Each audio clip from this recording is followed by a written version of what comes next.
Hello everyone, welcome back in the environmental conference or convention or protocol series. Today we proceed with Stockholm conference.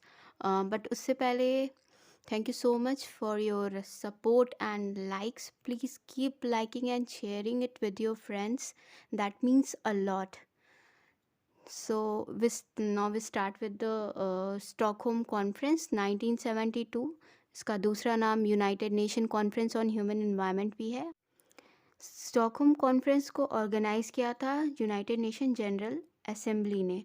United nation general assembly किधर है? तो ये Sweden Stockholm में है।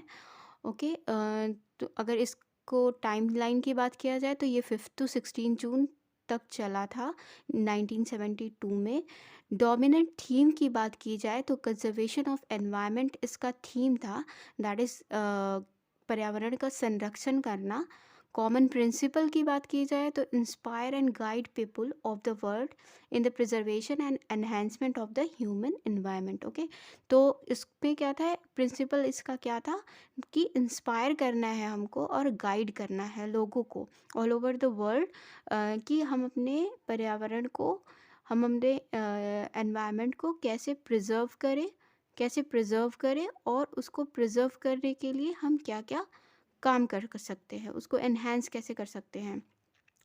मोटो की बात की जाए तो मोटो इसका था ओनली वन अर्थ। ओके, तो 3 मेन पॉइंट्स आपको जो याद करके रखने हैं, that is where it was organise, ये ऑर्गेनाइज कहाँ पर हुआ था, इसकी डेट, हेल्ड कब हुआ था और इसका मोटो। तो ओनली वन अर्थ। ओके, सो कितनी कंट्रीज़ ने, अब दिमाग में आ रहा होगा कि how many countries participate in that conference. तो 114 कंट्रीज़ पार्टिसिपेट की थी इस कॉन्फ्रेंस में, except Soviet bloc countries. Soviet bloc countries को छोड़ करके टोटल 114 कंट्रीज़ ने स्टॉकहोम कॉन्फ्रेंस में पार्टिसिपेट किया था।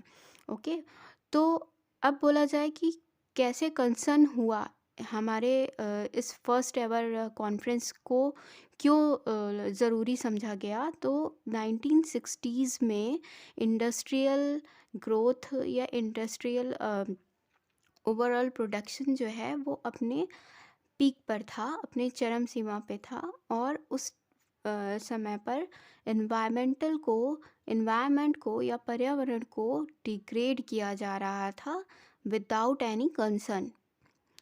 सो जो कंट्रीज थी all over the world, they were concerned about the environment and to protect them, for the protection of the environment इस कॉन्फ्रेंस को लाना बहुत ज़रूरी था। So the reason behind this conference was the industrial growth. Okay, now अगर बात करें कि क्या क्या पॉइंट्स निकल करके आए इस कॉन्फ्रेंस से, तो अडॉप्ट किया गया था इसमें 3 नॉन बाइंडिंग इंस्ट्रूमेंट जो कि थे। फर्स्ट इसका पॉइंट था a resolution on institutional and financial arrangement on environment. एक रेजोल्यूशन लिया गया एनवायरनमेंट को कैसे अरेंज करना है इंस्टीट्यूशन और फाइनेंशियल लेवल पे। Okay, the second and the most important point, a declaration containing 26 principles to recognize the human impact on the environment. Human का क्या इम्पैक्ट हो रहा है, मानव का क्या असर हो रहा है हमारे पर्यावरण पे, उसको जानने के लिए, उसको रिकॉग्नाइज करने के लिए 26 प्रिंसिपल लाए गए, डिक्लेयर किए गए 26 प्रिंसिपल। थर्ड पॉइंट ये निकल के आया कि एक फ्रेमवर्क तैयार किया गया एनवायरनमेंट पे, पर्यावरण पे एक ढांचा तैयार किया गया पर्यावरण का एक्शन प्लान लाने के लिए 119 रिकमेंडेशंस जिसके अंदर थी। ओके, अब ये रिकमेंडेशन किससे रिलेटेड थी? तो ह्यूमन सेटलमेंट एंड डेवलपमेंट। बिना हमारे एनवायरनमेंट को चेंज करे हुए हम ह्यूमंस कैसे अपने आप को सेटल कर सकते हैं कि डेवलपमेंट भी नहीं रुके और हमारा एनवायरनमेंट भी डिग्रेड ना हो। ओके, नेचुरल रिसोर्सेज का मैनेजमेंट कैसे कर सकते हैं। अब नेचुरल रिसोर्स हमारे जो है उनको कैसे हम मैनेज करें कि किसी को नुकसान ना पहुँचे। ओके, अब इसके लिए एजुकेशनल और सोशल एस्पेक्ट ज़रूरी था।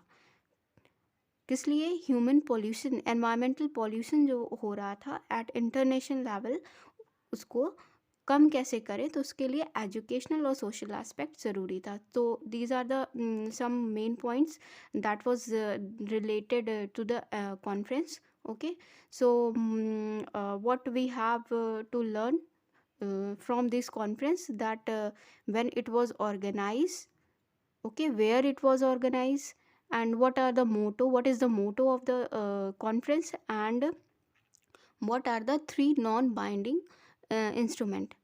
नॉन बाइंडिंग बोले तो जो जिसमें कि कंट्रीज बाध्य नहीं थी इसको मानने के लिए, but they have to do that, okay, for the conservation of our environment. Stockholm से अब कहानी यहाँ से शुरू हुई एनवायरनमेंट को बचाने की, तो यहाँ से कई चीज़ें निकल कर के आई। So this is the most important and the main conference of the whole environment conventions and protocols. Okay, तो इस कॉन्फ्रेंस से क्रिएट हुआ यूनाइटेड नेशन एनवायरमेंटल प्लान, जिसे कि हम UNEP भी बोलते हैं।